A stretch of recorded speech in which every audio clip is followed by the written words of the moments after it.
falar hoje sobre 10 virtudes. 10 virtudes que fizeram de José um vencedor.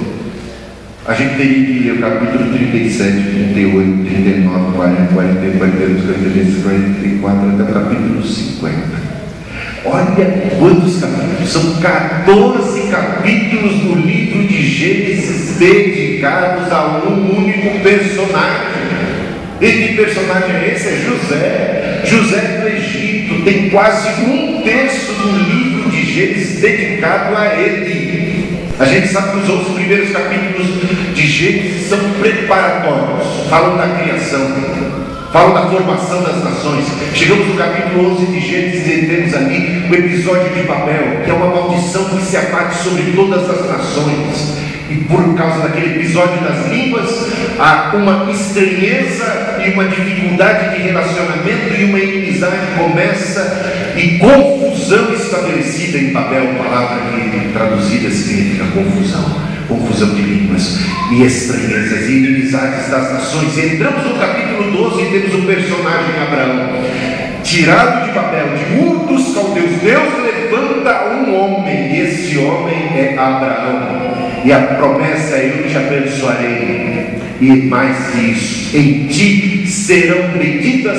todas as famílias da terra, todas as nações. E a partir de Abraão começa a história da redenção, a história da salvação. E Abraão tinha incumbência de ser missionário, de ser bênção, de ser um canal, um veículo de bênção para todas as famílias da terra. E o livro de Gênesis começa a contar como Abraão começou esse seu ministério de ser bênção para as famílias da terra. Temos depois seus descendentes, que também têm essa incumbência. Mais do que qualquer outro descendente, aquele que é usado por Deus, aquele que é cumpridor da missão de Abraão, é esse tal de José, bisneto de Abraão. E olha a história de José. Vou falar resumidamente, depois nós vamos entrar nas 10 virtudes que fizeram de José esse vencedor, esse personagem extraordinário. Uma pessoa como eu e você, sabe? José, filho, um dos últimos filhos de Jacó. Jacó teve vários filhos, um dos últimos, quase caçula. Caçula vai ser Benjamim, mas quase caçula é o José. Ele nasce e o pai dele, porque Jacó viu, o filho da minha velhice, já começou a ficar cheio de dentro do garotinho, né? Filho da minha velhice, ou na minha velhice Deus me deu, me pôs, garotão, ai que maravilha, e ainda por cima filho da amada, da sua esposa predileta, de Raquel. Custou Raquel para dar a luz e finalmente deu a luz a José. Então, por conta disso, José foi amado mais do que os outros irmãos. E os irmãos mais velhos ficaram com ciúmes, inveja. Isso é uma coisa má, né? Ciúmes e inveja. Outra coisa má é quando o pai demonstra mais amor por um do que por outro. Jacó não poderia cometer esse erro que cometeram os seus pais. Lembra da história de Jacó? Olha só como a gente acaba reproduzindo os erros dos pais, se a gente não toma cuidado. A gente reclama dos nossos pais, cantava Elis Regina, não é? Não era cantar como nossos pais. A gente reclama dos pais, mas se não toma cuidado, copia os erros dos pais. Tudo aquilo que os nossos pais faziam que a gente não gostava, daqui a pouco somos nós que estamos fazendo. Eu já falei com meus filhos isso. Você acha que eu não cometi erro na educação deles? Claro que eu cometi. Eu confesso, cada um deles. Me dói o coração. Fui duro demais. E às vezes eu fui mole demais. Olha só, né? A gente às vezes perde na medida. Qual é a medida certa da disciplina, da correção? Então às vezes a gente é severo demais. E às vezes a gente é tonto, bobo, molenga, complacente demais. Dificilmente nós, os pais, agimos com justiça, na reta medida. Dificilmente. É uma pena, né? Cometemos erros, somos seres humanos. Mas o que fez? O Jacó viu muito bem que seu pai e sua mãe, Isaac e Rebeca, tiveram predileção. O Isaac gostava mais de Esaú, o filho mais velho, e a Rebeca gostava mais de Jacó, o mais novo. E por conta disso, divisão, luta, ódio na família, por causa dos erros dos pais. Os nossos erros não ficam sem consequência, e às vezes as consequências são danosas e tristes. Mas dentro desse episódio, na vida do próprio Jacó, ele reproduz na vida dos seus filhos, e na cara dos filhos ele tece uma túnica daquelas coloridas, maravilhosas, belas, cobiçadas, e ele entrega e dá de presente a esse filho quase que caçula naquela oportunidade, o caçula, o quindim, e deu para José na cara dos irmãos. Os irmãos nunca tinham recebido uma túnica naquela. Agora passaram a partir daquele dia a odiar a José. E aí o José tem um sonho. José é inocente, José não tem culpa de tudo isso que está acontecendo ao seu redor. José é uma pessoa pura, é um garoto puro, inocente, e tão inocente, a gente poderia chamar isso de ingênuo, que o nosso José, ainda garoto, vai ter um sonho de Deus. Você já teve um sonho de Deus?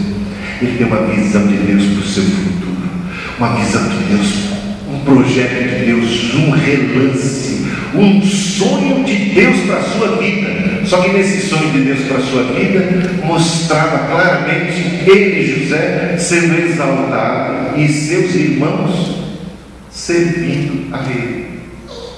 E ele cai na besteira de compartilhar o sonho com os irmãos mais velhos, que já o odiavam e ele não tinha ideia disso.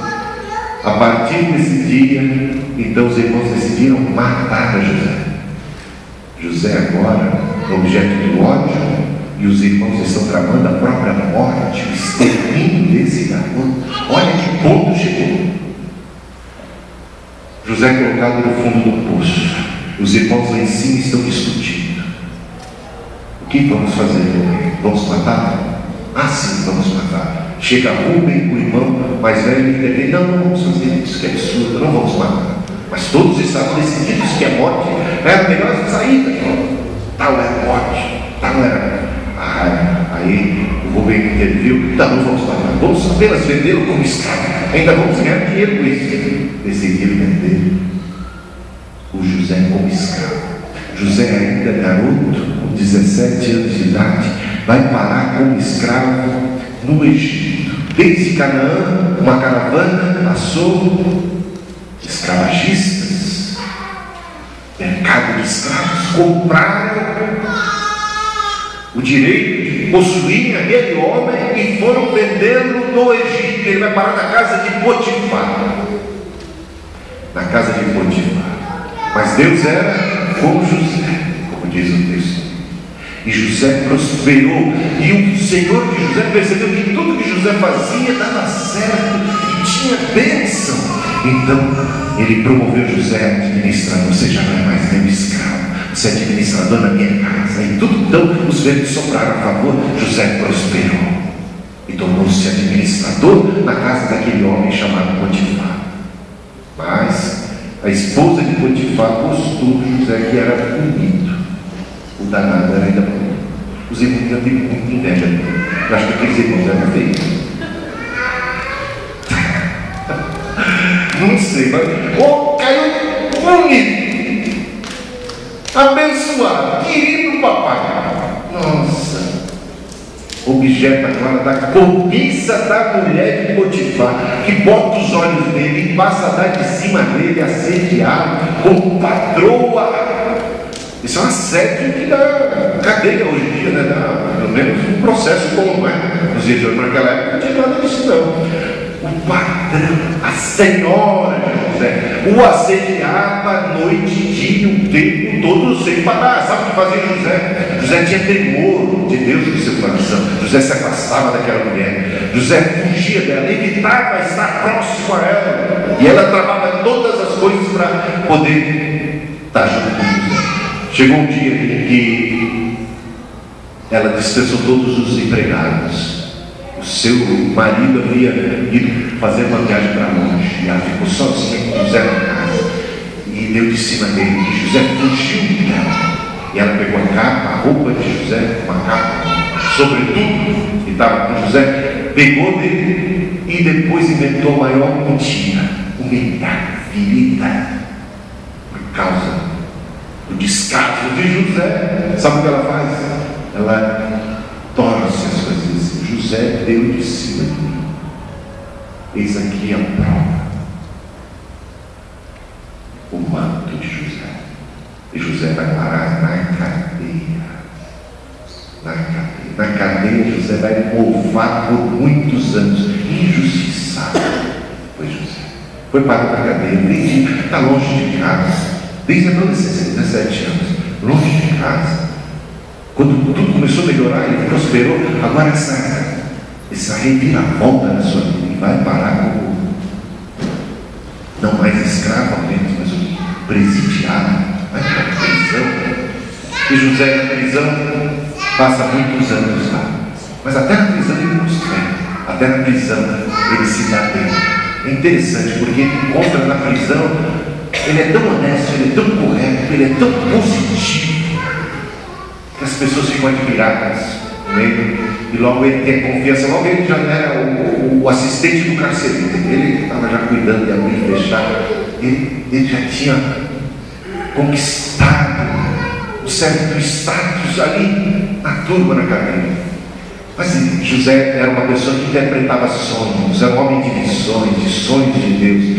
E chegou um dia, passado bastante tempo, em que o padeiro de Faraó, principal padeiro, cozinheiro de Faraó, e o copeiro de Faraó, não sei por que cargas dadas, foram parar também na prisão e na mesma cela de José.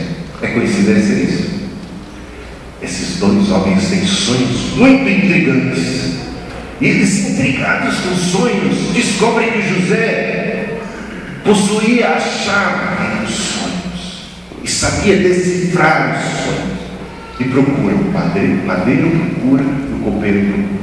Só que a interpretação do sonho é favorável ao copeiro, que seria liberto da prisão e voltaria a ser copeiro. Mas não era nada favorável ao padeiro, e o padeiro seria condenado. E José, sincero e franco como era, partilhou e decifrou os sonhos de ambos. E o copeiro voltou para trabalhar junto com o faraó. E José disse ao copeiro: lembra-te de mim quando você estiver diante do faraó, interceda por mim.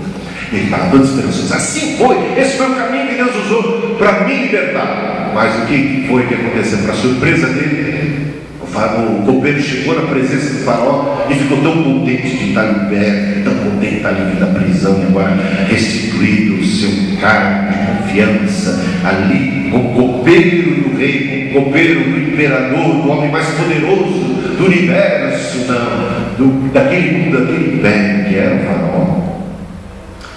Ele se esqueceu de José, e José povoou mais alguns anos. Foram ao todo de 17 anos até esse episódio de libertação, quando ele vai ser liberto. São 13 anos, porque com 30 anos de idade